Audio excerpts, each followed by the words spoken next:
ಅವ್ರನ್ನ ವಿಚಾರಣೆ ಕರೆದಿರೋದು ಯಾವುದೂ ಆಗ್ತಾ ಇಲ್ಲ. ಕೆಲವೊಂದು ಕಡೆ ಅವ್ರ ಆಪ್ತರು ಕೂಡ ಬಂತು ಕೂಡ ಆಗ್ತಾ ಇಲ್ಲ. ನೋಡಿ, ಇತಿಹಾಸದಲ್ಲಿ ಈ ರೀತಿ 100% ಖಜಾನೆಯಿಂದ ಲೂಟಿ ಮಾಡಿದ್ದು ಎಂತ ಒಂದು ಕೆಟ್ಟ ರಾಜ್ಯದಲ್ಲೂ ನೋಡ್ಲಿಕ್ಕೆ ಸಾಧ್ಯವಿರಲ್ಲ.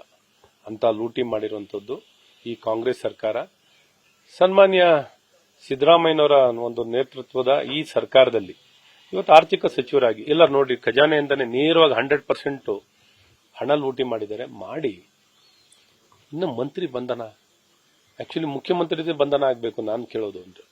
ಯಾಕಂದ್ರೆ ಇಂಥ ಹಣ ಸರ್ಕಾರದ ಬಡವರ ಹಣ, ಟ್ಯಾಕ್ಸ್ ಪೇರ್ ಹಣ, ಇದೇನು ಸಿದ್ದರಾಮಯ್ಯನವರ ಹಣ ಅಲ್ಲ ಇಷ್ಟ ಬಂದಂಗೆ ಎತ್ಕೊಂಡು ಹೋಗೋಕೆ.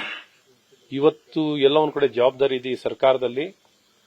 ಕಾನೂನು ಕ್ರಮ, ಸಾಕ್ಷಿ ನಾಶ ಮಾಡುವಂಥದ್ದು ನಾವು ಕೇಳ್ತಾ ಇದ್ವಿ. ಹೆಚ್ಚಾಗಿ ಸಾಕ್ಷಿ ನಾಶ ಆಗ್ತಿದೆ. ಎಲ್ಲ ಒಂದ್ ಕಡೆ ರಕ್ಷಣೆ ಮಾಡ್ಕೊಳ್ಳಿಕ್ಕೆ, ತಮ್ಮನ್ನು ಕಾಪಾಡಿಕೊಳ್ಳಿಕ್ಕೆ ಇಡೀ ಕಾಂಗ್ರೆಸ್ ಪಕ್ಷಕ್ಕೆ ನೇರವಾಗಿ ಹಣ ಹೋಗಿದೆ ಅನ್ನುವಂಥದ್ದು. ಹಾಗಾಗಿ ಇವನ್ ನಾಗೇಂದ್ರ ರಾಜೀನಾಮೆ ಕೇಳಕ್ಕೆ ಮುಖ್ಯಮಂತ್ರಿಯವರು ಏನು ಆ ನೈತಿಕ ಶಕ್ತಿನೇ ಇರಲಿಲ್ಲ. ದಯವಿಟ್ಟು ಕೊಡಪ್ಪ, ದಯವಿಟ್ಟು ಕೊಡಪ್ಪ, ದಯವಿಟ್ಟು ಕೊಡಪ್ಪ ಅಂಗಲಾಚಿದ್ದಾರೆ. ಅಂಗಲಾಚಿಸಿ ಮತ್ತೆ ಈ ಕಡೆಗೆ ನಮ್ಮ ಸರ್ಕಾರಕ್ಕೆ ಮಾರಕವಾಗುತ್ತೆ, ನಿನ್ನನ್ನು ರಕ್ಷಣೆ ಮಾಡ್ತೀವಿ ಅಂತ ಅನ್ನೋಂತ ಏನು ಮಾತು ಕೊಟ್ಟಿರ್ಬೇಕು ಅನ್ಸುತ್ತೆ ಇವರು.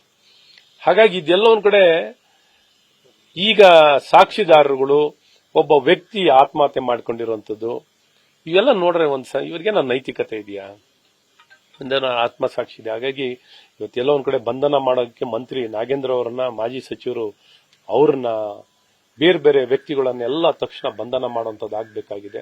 ನಾನು ಕೇಳ್ಪಟ್ಟು ಇವನ್ ಹೈದರಾಬಾದ್ಗೂ 3 ಜನ IPS ಅಧಿಕಾರಿಗಳು ಹೋಗಿದ್ರು. ಯಾವ್ದು ಇತಿಹಾಸದಲ್ಲಿ IPS ಅಧಿಕಾರಿಗಳು ಹಿಂಗೆ ಹೋಗಿರೋದು ನೋಡಿದ್ದೀರಾ?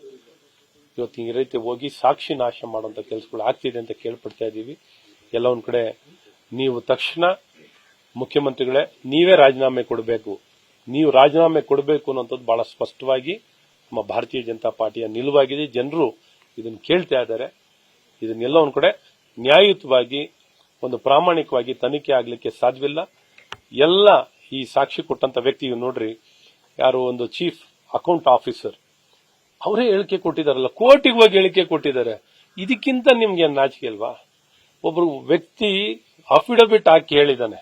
ಅಫಿಡವಿಟ್ ಹಾಕಿ ಎಲ್ಲೆಲ್ಲಿ ಮಾತುಕತೆ ಆಯ್ತು, ಏನೇನಾಯ್ತು, ಹೇಗೆ ಅವರನ್ನ ಒಲಿಸ್ಕೊಳ್ಳುವಂಥದ್ದು, ಏನು ಮಾಹಿತಿ ಕೊಡಬೇಡಿ ಅಂತ ಅವ್ರನ್ನ ತಿಳಿಸಿರುವಂಥದ್ದು, ಇವೆಲ್ಲ ವಿಚಾರಗಳನ್ನು ಒಳಗೊಂಡಂತೆ ಒಬ್ಬ ವ್ಯಕ್ತಿ ಅಫಿಡವಿಟ್ ಹಾಕಿದ್ರು. ಇನ್ನೂ ಏನೋ ನನಗೂ ಅರ್ಥ ಆಗ್ತಿಲ್ಲ ಯಾಕೆ ತೀವ್ರವಾಗಿ ಕ್ರಮ ಜರುಗುವಂಥದ್ದು.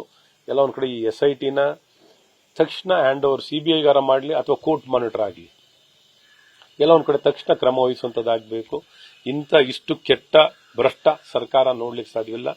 ಇಷ್ಟೆಲ್ಲಾ ವ್ಯಕ್ತಿಗಳು ಸಾಕ್ಷಿ ಕೊಟ್ಟು ಪಾಪ ಅಫಿಡವಿಟ್ ಕೊಟ್ಟಿದ್ರು. ನಾವೇ ಸ್ವತಃ ಈ ರೀತಿ ಆಗಿದೆ, ಈ ರೀತಿ ಮಾತುಕತೆ ಮಾಡಿದಂತ ಒಬ್ಬ ಅಧಿಕಾರಿ, ಯಾರು ಒಬ್ಬ ಕರ್ನಾಟಕ ಅಡ್ಮಿನಿಸ್ಟ್ರೇಟಿವ್ ಸರ್ವಿಸ್ ನಲ್ಲಿರುವಂತಹ ಒಬ್ಬ ಅಧಿಕಾರಿ, ಇವತ್ತಿಷ್ಟು ನೇರವಾಗಿ ಒಬ್ಬ ವ್ಯಕ್ತಿ ಆತ್ಮಹತ್ಯೆ ಮಾಡಿಕೊಂಡು ಎಲ್ಲ ಹೇಳಿದ್ರು ಇನ್ನೂ ಈ ಮುಖ್ಯಮಂತ್ರಿಗಳಿಗೆ, ಈ ಸರ್ಕಾರಕ್ಕೆ ಕಣ್ಣಿಲ್ಲ, ಕಿವಿ ಇಲ್ಲ, ಬಾಯಿ ಇಲ್ಲ.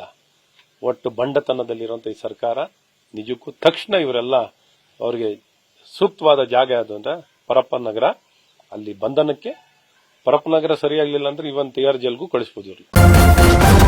ನ್ಯೂಸ್ ಫಸ್ಟ್, ನಿರ್ಭೀತಿಯಿಂದ ನಿಮ್ಮ ಪರವಾಗಿ.